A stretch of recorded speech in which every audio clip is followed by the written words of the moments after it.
Allison, for the great job you did. Hi, Ed. Glad you made it. You guys colleagues? What about my job? Thanks for everybody else for showing up today. You wouldn't believe how many people commented to me saying, "Are you going to cancel today?" And I thought, well, we do live in Canada. Once in a while we do get some snow. So I know last week was kind of sloppy and scary, but I think most of us persevered today. I guess we'll sing all through Canada. Todd. Oh, Canada, our home and native land, true patriot love in all of us command. With glowing hearts we see thee rise, the true north, strong and free. From far and wide, O Canada, we stand on guard for thee.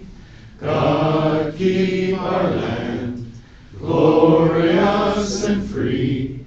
O Canada, we stand on guard for thee.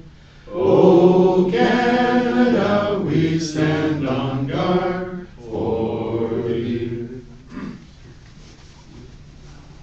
If we could all grab a glass and raise a toast to Canada. To the Queen. To the Queen. Kitchener Westmount Rotary Club. Rotary.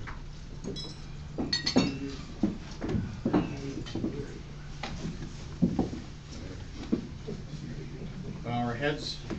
Blessed are you, Lord God of creation. You feed the whole world with your goodness, your grace, your kindness, and your mercy. You nourish and sustain us, and do good to all. Bless this food to our use and to us in your Rotary service. Amen. Amen. Is there anyone any Rotarian that brought a guest today? Okay, Mr. Sergeant at Arms. Mr. or Mrs.?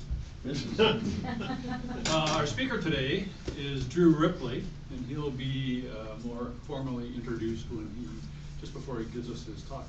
I'm not even sure what it's about today. I didn't read the email. No, I noticed. Rotarians, how do we greet our guests?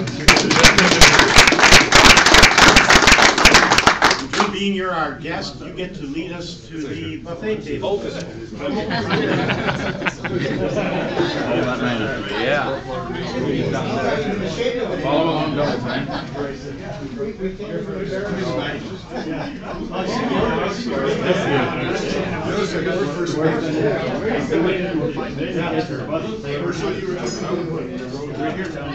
Oh, I was like in here looking at it. He was twiddling his thumbs. He was walking around. Yeah, I did. I looked at it. I got here right. I got your apartment. Yeah. And I said, well, never saw it here. You guys playing any teams today?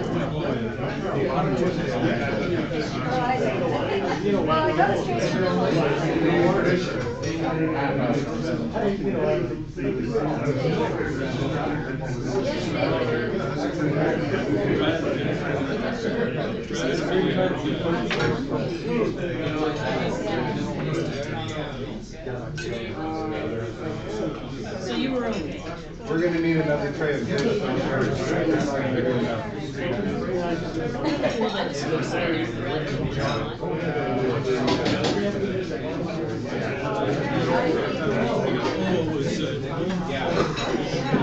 Oh, hold on, that's what you thought. Yeah, you don't want to remember that.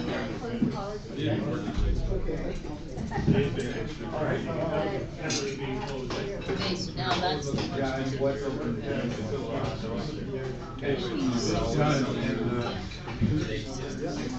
Ed or somebody. How did that happen? Oh, you mean like not paying out yet? Thanks for coming. I will be the one introducing you. Do you have any information on me, or am I just? I'm just gonna wing it. You look like a good guy. I'll talk about that. No, I got it. I got it. I got one. Perfect. Yeah, so the talk that might be on that is there's one that's called like testing loss and Be surprised for everybody. Oh, thanks, Bill. Did she cut it? And I heard Sunday morning. That's not exactly. Oh, yeah? Pickleball? With Steve? They're kind of all No, with not the other Steve. No, this was Sunday morning at 7 o'clock. Some are like And I hyper just focused. reiterated how I gotta get you. Yeah. Yeah, let me know. I played at Northfield at that Wildberry Cup. They do like 5 sports in one. So I played with Paul Ingram, if you know him. And anyway, we just, but it was just one of the sports. Oh, you're, wow. It was a lot of fun. Yeah. Now that this guy Andy, apparently they hired this guy Andy, he's like the pickleball pro at Northfield. Really? But it was a lot of fun. I got caught in the kitchen a lot. Like I was, where I go, yeah, nice winter, and you're like, it takes some getting used to it. But practice.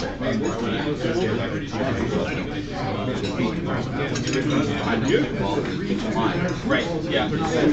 And then most people don't bother those together. I guess the parts together. Or maybe the good players do it.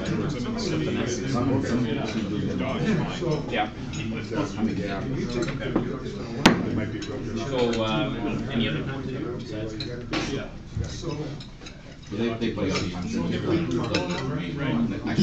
play most mornings. Monday, Wednesday, Thursday,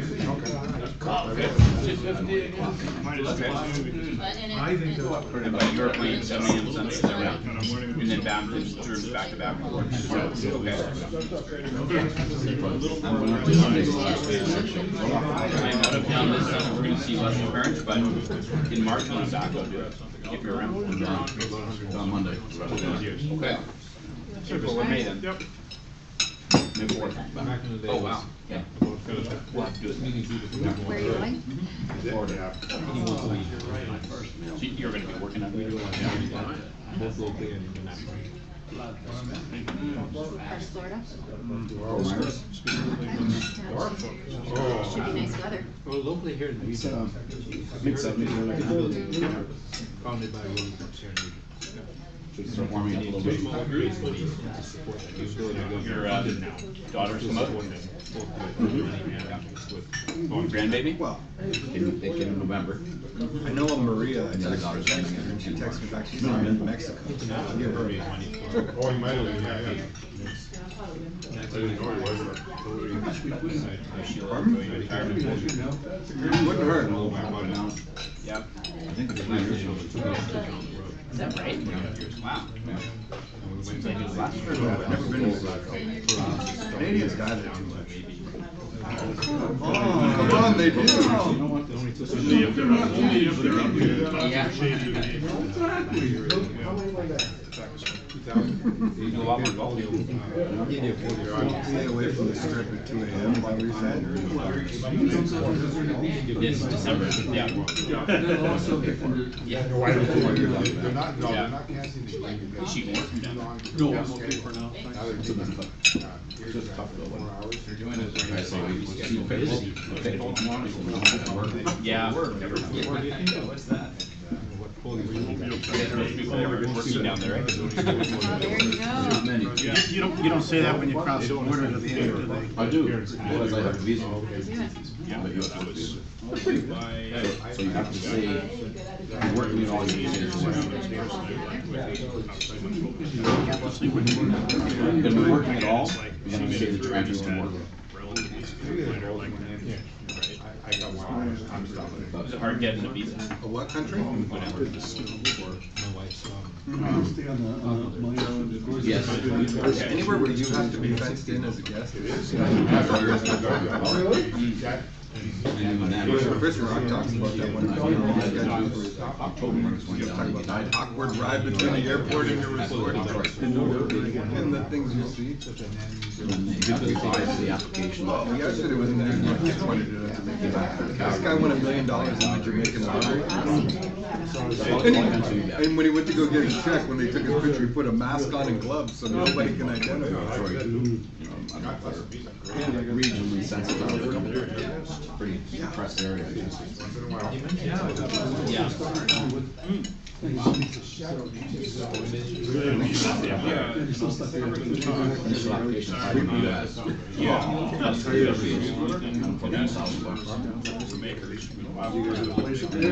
Cover that for a year. Okay. Many offices.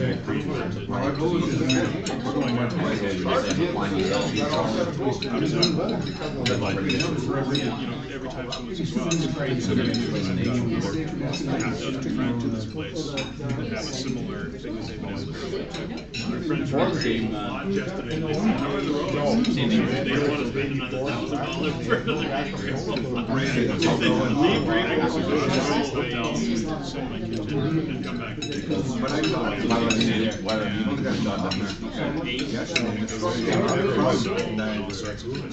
so he left here Thursday at 5 a.m. had to leave 4 years for work. And like, by the time he hit Hamilton, I think they were simply about that reason. I hired a contract with the help of events. I always need someone to put my demand. When my daughter was had our education programs too. Less so,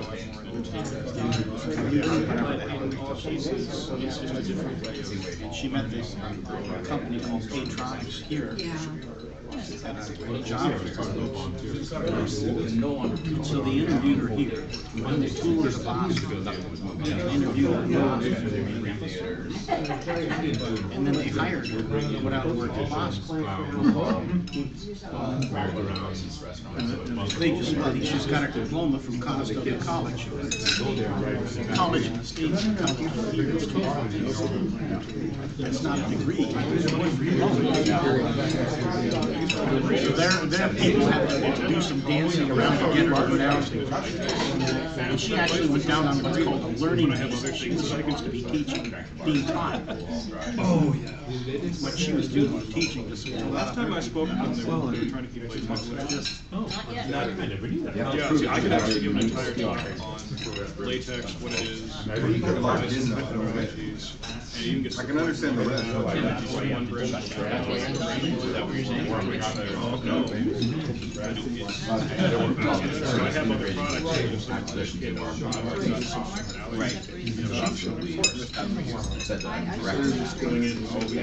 She was actually supposed to be being taught.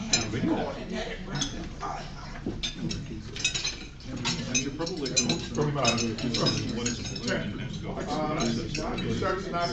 most people have no idea. My end result was a compost. Where expectation for this program? I'm going to be doing my first trip to Blue Mountain skiing. Fingers crossed.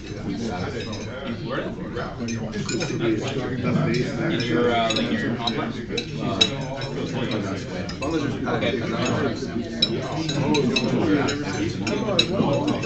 Like singles or doubles? Is that a guy you know down there? Those are the easy ones?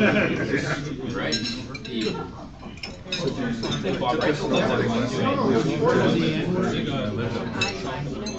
I know Stop it. When you're at the top of the mountain and you fail to stop before the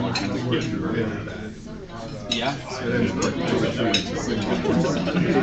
No, I'm gonna. Oh, you can. I heard Yeah, it's okay. similar to skating. I think they're all gonna get forced to do it. You figure They're all gonna get forced to do it. Grew up not rules of it. It is a lot of fun. It's like anything in manufacturing.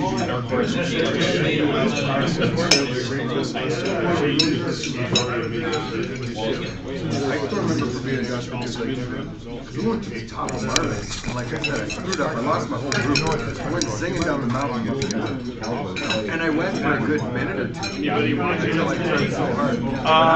probably. I probably fell another 30, 40 times just to get to the bottom of the hill. So and my wrist, It's like, for 3 days, my shoulder, like, you fall on your hand, you fall on your hand.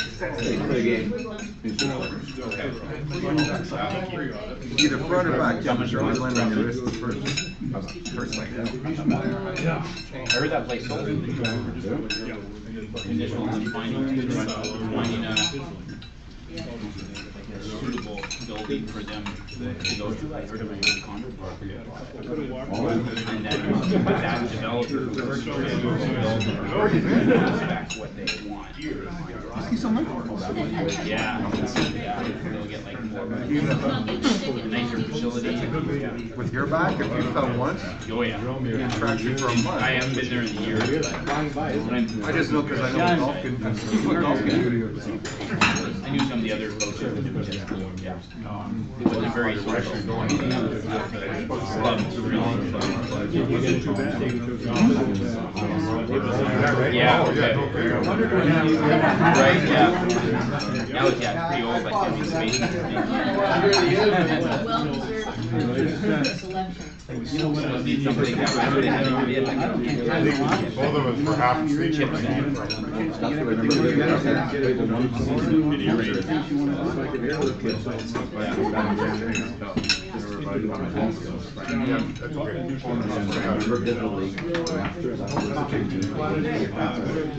Yeah. 10 cents. Perfect. Yeah.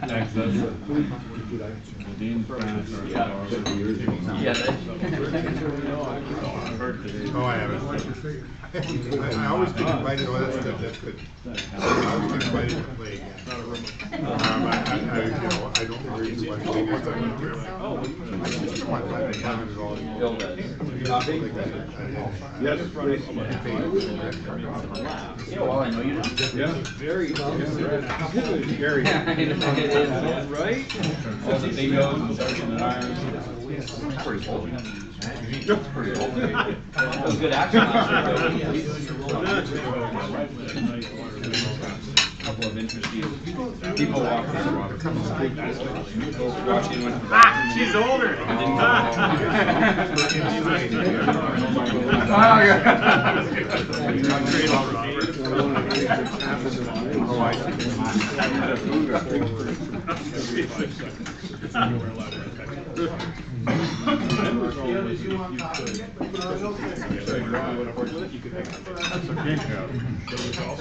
I was just thinking that when Karen asked me what I had to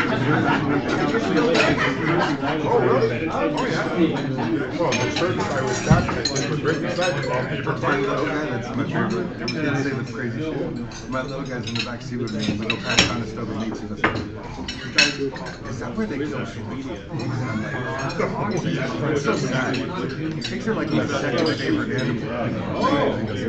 My favorite is that's too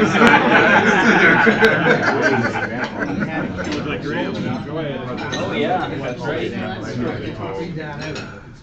You'll be back when all season's over. Oh. Yeah, no, glad you. Yeah. That's the only time. More people wanting to play in summer too, which is good. Nothing but scroll through.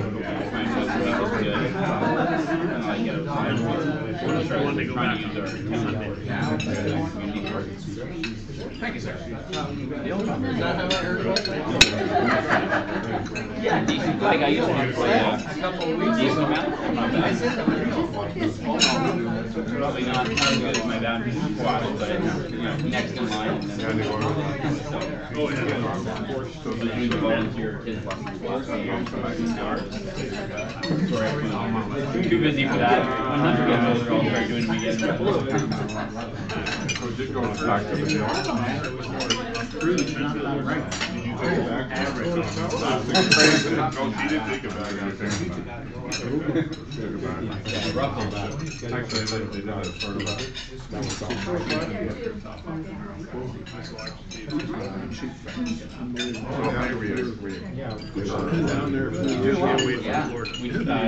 We trained him 2 weeks ago. Yeah, he's almost 6 months. 6 months at the end of February. And now we just put him down in the crib, walk away, fall asleep for the next few minutes, and Because I think I still have the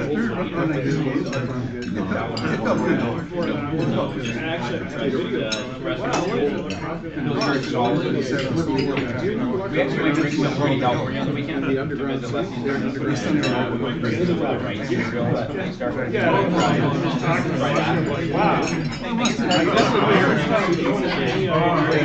yeah, we were wondering if right now, like, he's sleeping very well, almost like too well sometimes, or like maybe he needs a bit of fun. Like, started to be interested, like, bring a spoon up, he's kind of looking at it, right? So, we might try to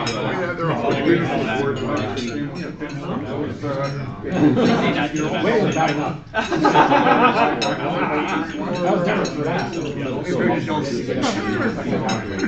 yeah. It was fine all the way through, and except for the house. Yep. He's not sitting up on his own, but he's assisted. He's back to front, stuff like that. We just put out what am I promising? Is that where they're standing? Yeah, and they're kind of bouncing, you know, and so he whatnot. So Troy's watching. He says, tell Mark to sit down. yeah, and he started to, you know, mimic a little bit. I try. He'll like do the same thing to me. He doesn't always do it, so it's kind of Is it grandson? I guess Mark was doing it standing up. Tell Mark to sit down, I can hear you. Okay. Yeah. He just walks him down and he'll just say, yeah. It's nice without Troy here. I love Rotary when Troy doesn't come. Troy who? A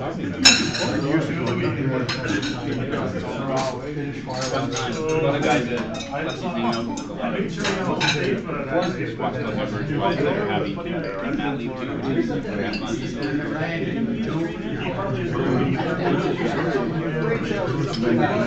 Really, the stuff he can Quite often. He got contracted by it makes like palm trees. We got contracted to go to Houston. Made a spaceship for NASA. Oh, we're not talking like there's a Did you have a week pass? Yeah, I was volunteer, so I had a volunteer pass. So he ended up like taking along with us to the Central Tavern there, and then and they knew his name in there. And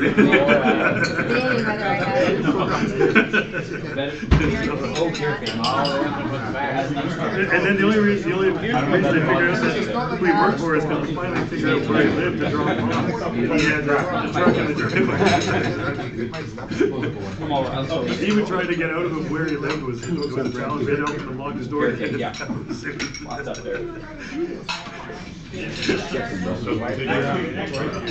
wasn't there to greet him. I don't know if she wasn't sleeping. I don't know. a rough night.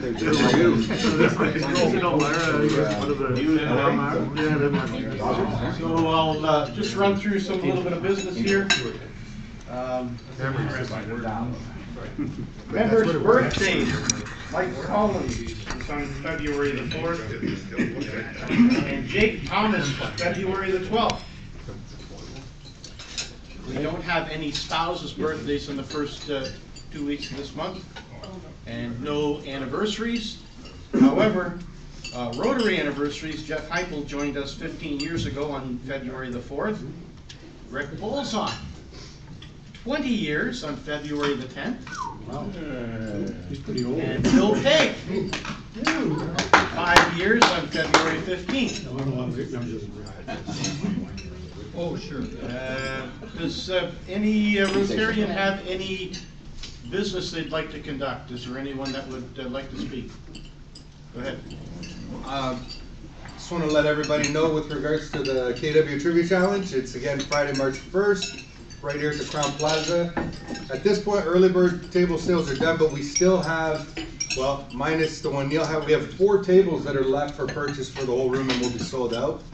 And I've spoken with Ed, and Ed is interested. He wants players. If people want to play, Maria and Claire also want to play as well. If anybody wants to be part of a team, I recommend talking to Ed and putting a team together. That's going to be for Friday, March 1st. And if you want to get an idea of what it's like, the kind of questions we ask, I'm going to be on 570 News at 2 o'clock just after the meeting today. We'll be doing trivia on the radio. Okay?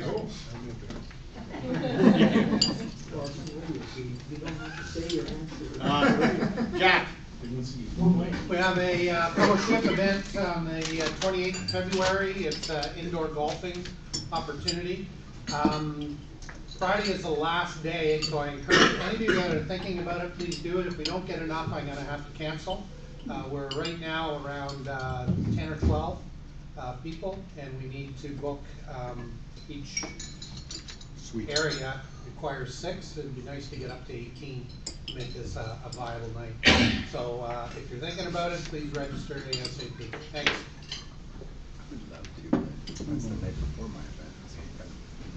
Anyone else? 50-50 draw. Pot is $248. I guess I won't be pulling anything this week. If you've got a ticket, the last 4 numbers is 8047. You're the first. Oh, there we go. Come on. That's good. Gotta go to the gym after You.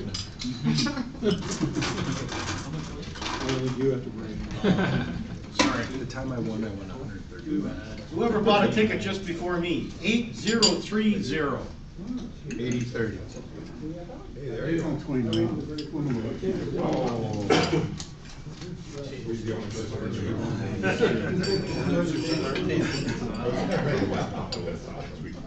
How many marbles are in there? What last?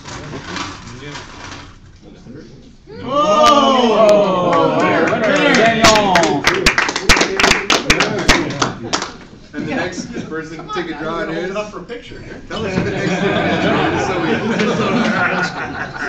is. That's a fun one. Yeah.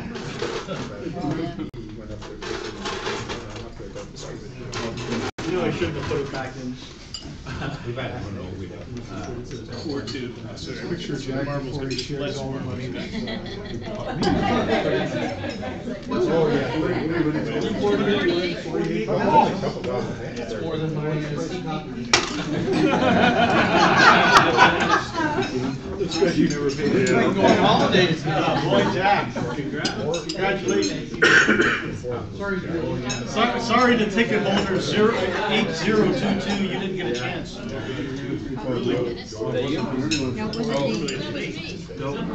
Put the marble back in.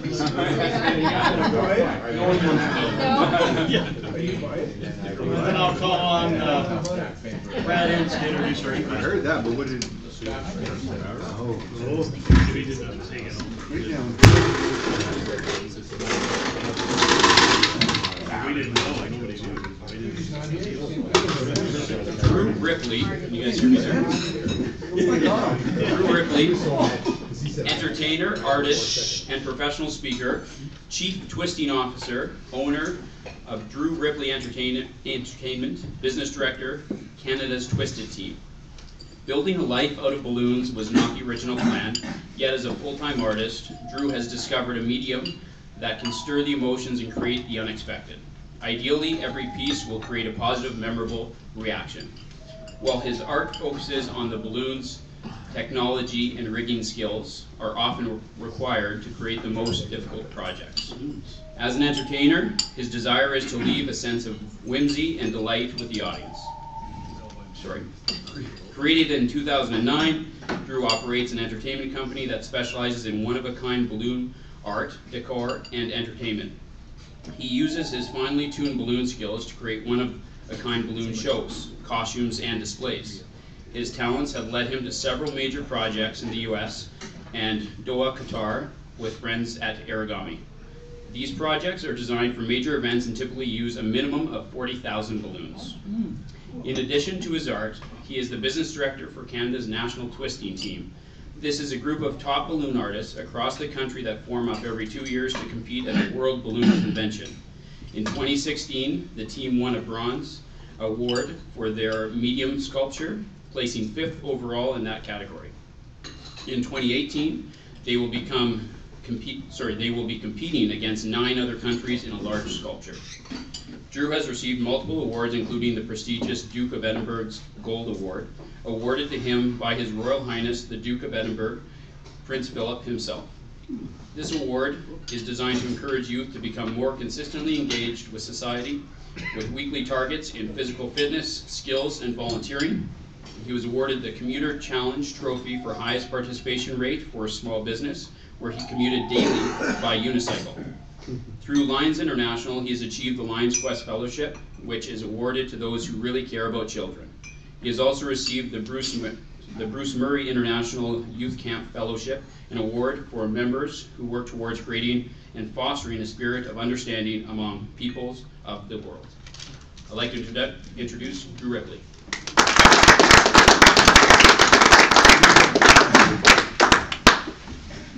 We can switch the lights around. So I have an update because it was a 2018 World's statement was in that, so now we're in 2019. Use the mic, please. Oh, I can use the mic. Hey, there's a mic. You can take it. Portable. Can I take it off? Yeah. Can I break it out process? Oh. You're not the first one to do that. Okay. Okay, good. Oh, hey, that's much better, isn't it? I don't have to yell. So yes, the team did go to Worlds. It was in San Diego. It was not that long ago, actually, and we picked up a Bronze Achievement Award, but also the team picked up enough interest that we had the CBC follow us. So there's actually a short documentary available on the team and our crazy antics, if you're curious. I'm going to pull out my pen here. So yes, balloon art. I had a moment a little while ago, and I had this question, and I thought, does anyone, have you ever had that moment where you're working on your job or whatever it is, and you think, how the heck did I end up here? Let me just set this so it works. It comes up. Is everyone able to see that at the back? Fill with the lights? Hey, there we go. There we go. So this is a project I completed last June, actually, in town, 40,000 balloons, and brought people in. I think we all can have those moments where we're wondering how we got to where we did. And that's actually what I'm going to talk about today. I want to talk a bit about my balloon art, but I also want to talk about what led me here and some of the interesting things that most people don't seem to know about that helps artists in our area. So when you think of balloons, you're probably thinking of things that you see at a fair. I'm going to pull something out here. There we go.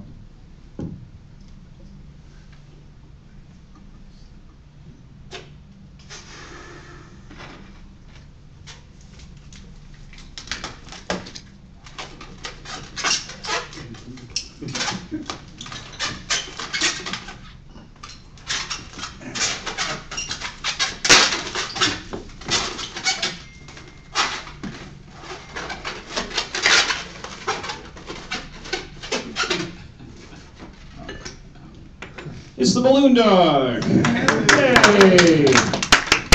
Absolutely nothing wrong with the balloon dog. Great for parties.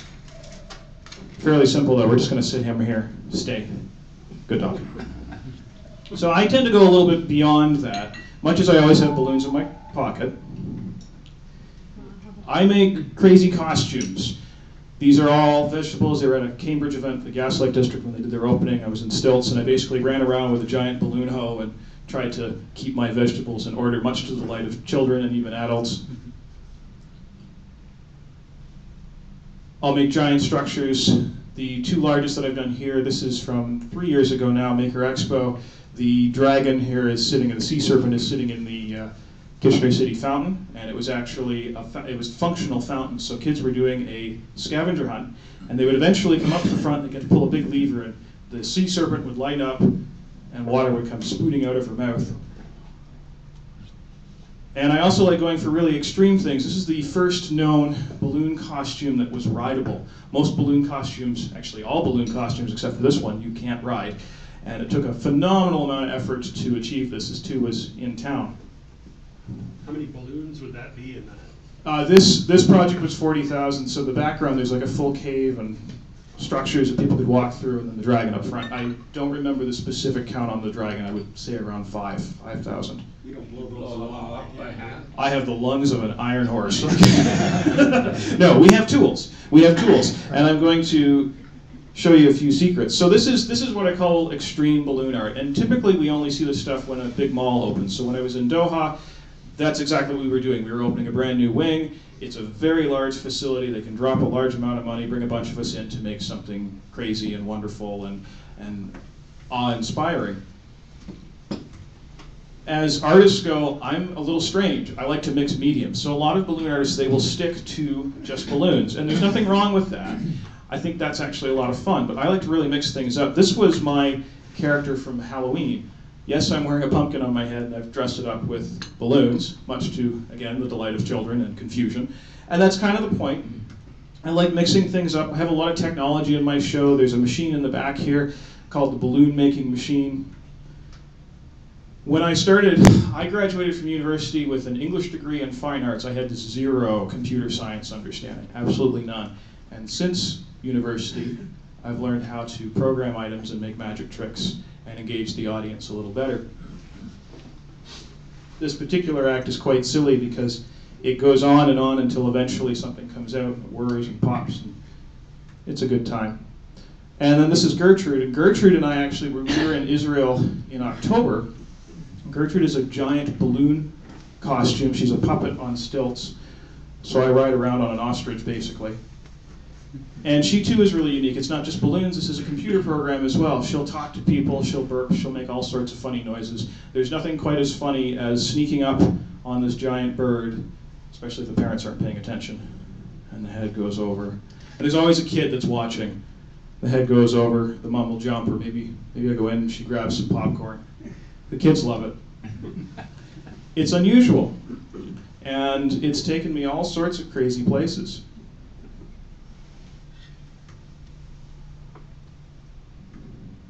And we've already talked about Balder a little bit. I'm going to go a little further into detail about this. Balder was also an all-female crew. We had a really fun time with her, and that's actually led to other projects, which I can't talk about quite yet, but I can talk about why I do this and how it's actually possible to do this. We're part of both Canada's Twisted Team and most balloon artists. We're part of a very small, tight-knit community. There's only a few thousand of us in the world. And realistically, when we get together, there's only 300 or 400 of us at a time because it's so unique. It's like anything. I've heard of other speakers that have come through here, your falcon expert, your farmer, and so on. When you drill down in something far enough, it can get quite interesting. So I've often asked, how the heck do you do all this? You're a fine arts major. You learned how to sculpt. You learned how to play with color. I don't understand all of these other things that you do. I know how to weld. That's how I was able to make Kaloth, or not Kaloth was the big sea serpent. And the answer is this place. And I don't think most people actually know what this place is. This is Quartz Lab. Quartz Lab is quite literally a 2-minute drive away from here. And I'm really curious if I could see a show of hands. Has anyone even heard of this place before? Seen it. Oh, but I know it. A few people know it, and I saw 3 people with their hands up. And that's actually better than I expected. So this is a makerspace. A makerspace is a location where like-minded people get together. We usually share tools, we share ideas, and we make all sorts of crazy things. Where is it? It's right down, this one is, it's now on Bedford Road, which is just down Charles, turn right on Ottawa. Bedford Road is 2nd Street. Yeah, very close to that.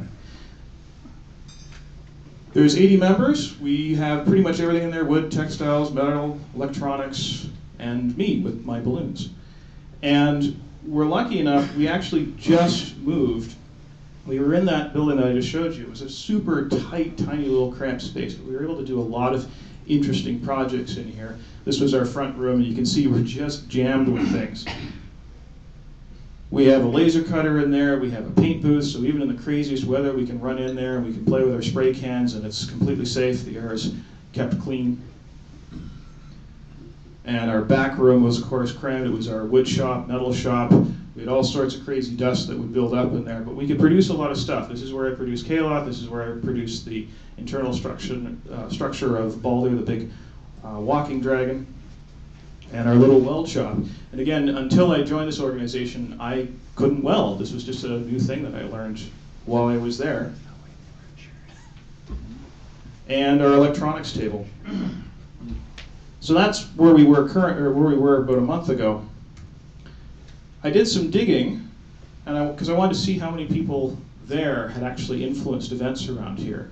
And the more I asked members, the more I found out that most major festivals, there's one or two of our members there doing something, whether they're volunteering, whether they're creating, whether they're helping.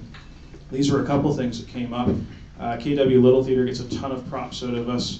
The Family Hack Jams, the Nerd Fests. All of these events have these helpers from this organization, and I'm staring at it, I'm like, holy smokes, no one actually knows of this place. This is craziness, because most of the skills that I've gotten, all of my crazy balloon art and my travels and so on, are because I went into that place as a balloon artist and came out as a maker, someone who was able to do a lot more interesting things. You know a little bit about my art now, so I'm going to show you 3 other makers, just sort of get our minds wrapped around the kind of activities that go on in there. This is Ryan Consul. A couple weeks ago, he made a bunch of costumes for a show. I think I've got a video on this one. Ryan came in as a blacksmith. That was his primary skill set, so he could bang metal together any way that he wanted to. And now he's become a phenomenal textile artist. He travels to conventions all over the place to give talks on it. This is entirely his work. It's brass that he's hand-hammered out using facilities at our makerspace. And I think if it'll let us run it, a couple weeks ago, I guess it was around November, December, we had the show The Paper Bag Princess. And he made the costume for that upstairs. Ryan is a phenomenal, phenomenal artist. He's actually not a puppeteer typically, but this particular piece was very well received with virtually no budget. And that show completely sold out. I don't know if anyone had a chance to see it.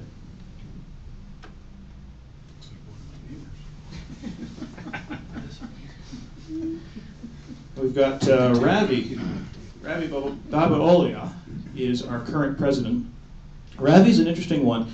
He's actually got a massive following outside of this area. He is a bot builder. So he's the guy that you see on the Discovery robot battles. He's bringing his bots in there, and his robots tend to weigh 300 pounds in that category. They're frightening machines if you actually see them up front, because you realize how incredibly powerful they are. And yeah, they're built at Quartz Lab.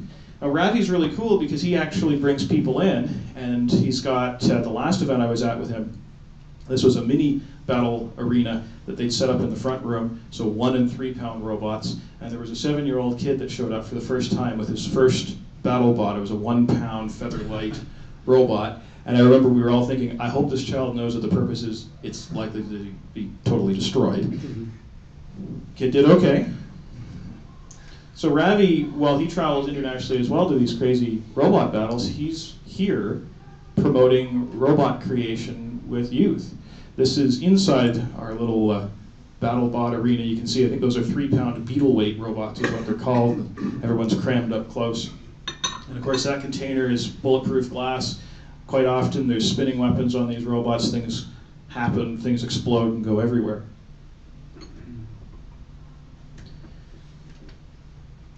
And then there's Agnes. Agnes is also new to our making world. She's been around for a bit. When she joined, she was mostly focused on textiles, And she's turned into an instructor. She runs a maker camp where kids can come and learn. A lot of it is just voluntary. We've got a Quartz Lab in the near future, a Sew a Thing-a-thon, which is just a chance for people to come in and learn how to sew. And I can't get over right now the number of people that have no clue, especially the kids. It's just a completely foreign topic. You know, you lose a button on your shirt, what are you supposed to do if you've never been taught?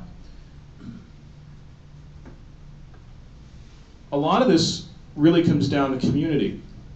And I've put a lot of thought into this. I remember, it wasn't too long ago when Ken Sealing was retiring, I went to a talk of his. He talked about how everything has changed over the last 20, 30 years. He was used to these different organizations that would exist. Our group is actually growing, and I think it's because we're filling a brand new community niche. And we're lucky enough that we've been able to take over a brand new building. So our old space, Quartz Lab, was only 2,000 square feet. We're now actually up to 6,500 square feet. We've got almost the entire second floor of 145 Bedford Road, which is this building. And we're going to be able to split things up. We're going to have a separate wood room, we have a separate metal room. We have all of those crammed units have sort of been spread out, so there's actually proper room to work. And most importantly, it's friendly and very open. And you don't actually have to be a member to pop in. You can show up on Tuesday nights. It's a common thing within the maker world. All the maker spaces are open Tuesday night from 7 to 9. It's a standard thing that's everywhere around the world.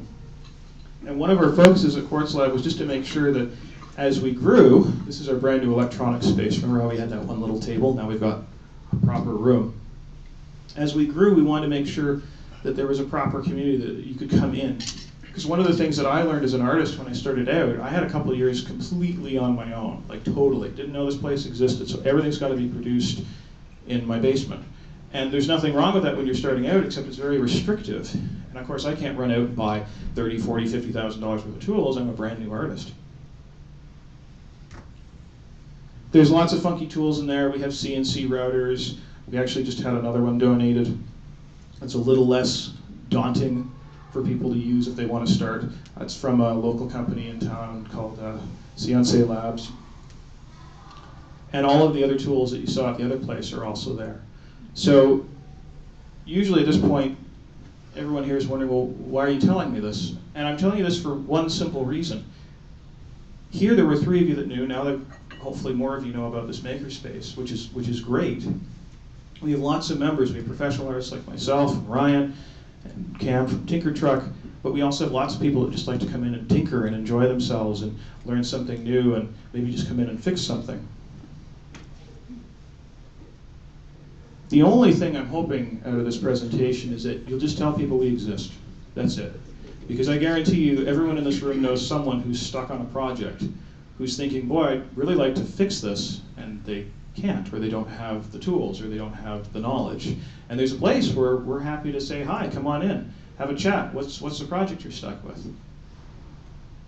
You can visit us. I'm delighted to say March 2nd and 3rd is the first weekend of March. We're actually going to be open all weekend. You're welcome to pop in, see the space, bring your kids, bring your aunts and uncles, it doesn't matter. We'll have little maker take projects that you can come and try out. And if you really feel up to it, if you're really stuck on a project, feel free to join. We're actually only $60 a month to actually be a member. That's it for my plug, I promise.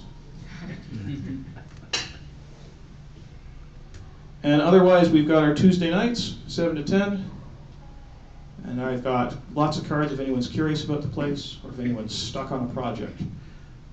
But if you remember just that we exist, and when you hear that person who's probably in their 20s saying, you know, I'm an artist and I just don't know what to do because I don't have the space or I don't have the tools, or how can I actually grow and be productive in this? Just tell them we exist. Thank you.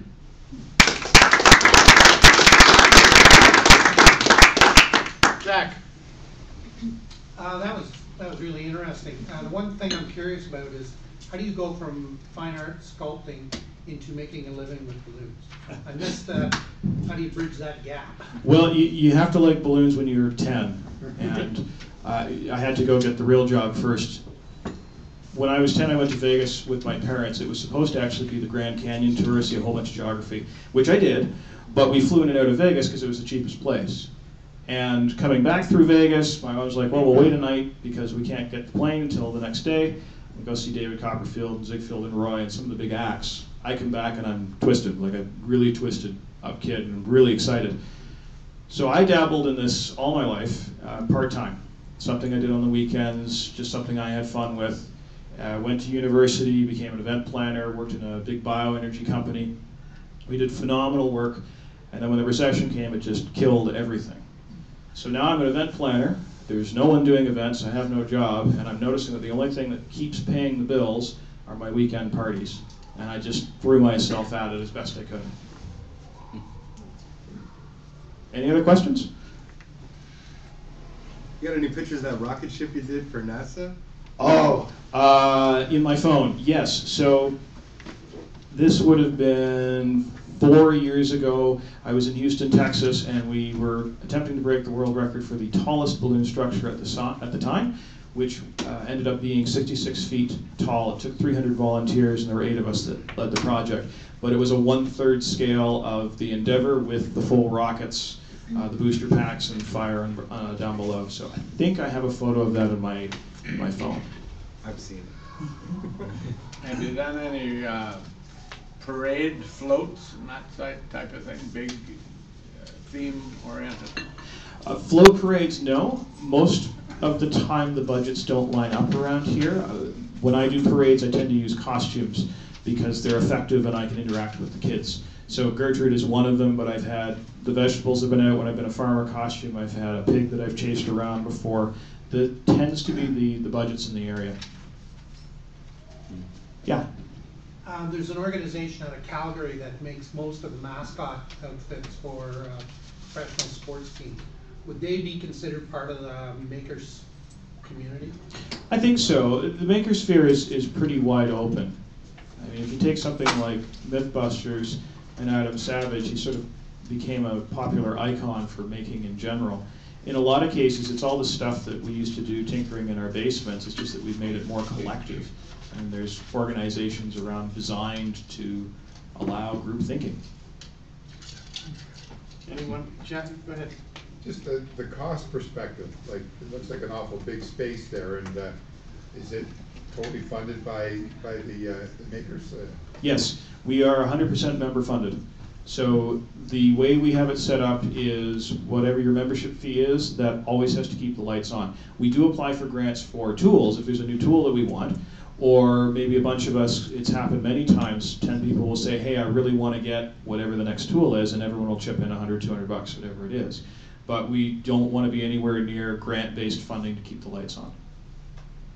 A lot of maker spaces don't make it because they don't set themselves up that way. All right. Good questions. Thank you.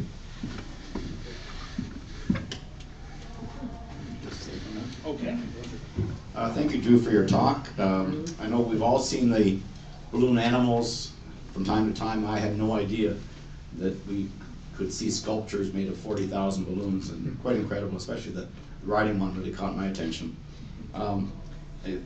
Interesting to hear about the other makers in the area and how this is a somewhat growing thing of interest to younger people that haven't really known about the manufacturing history of our community. And also, I think it's important to Drew's point that we share the knowledge about this makerspace to others in the area who like to tinker, and it's a good opportunity for them to get in there and do things, fix problems that they experience.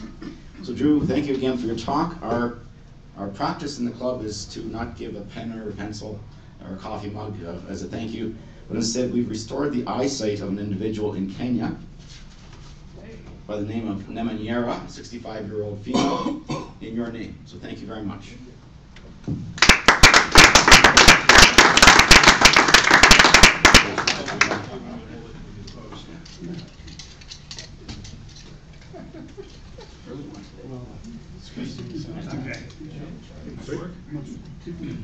Oh, yeah, it's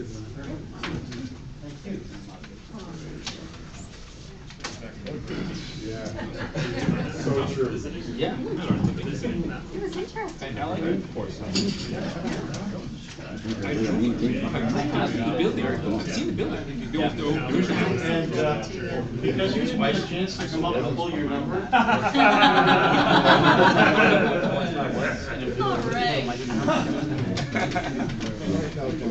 And if there's nothing else for the good of Rotary, meeting's adjourned. No.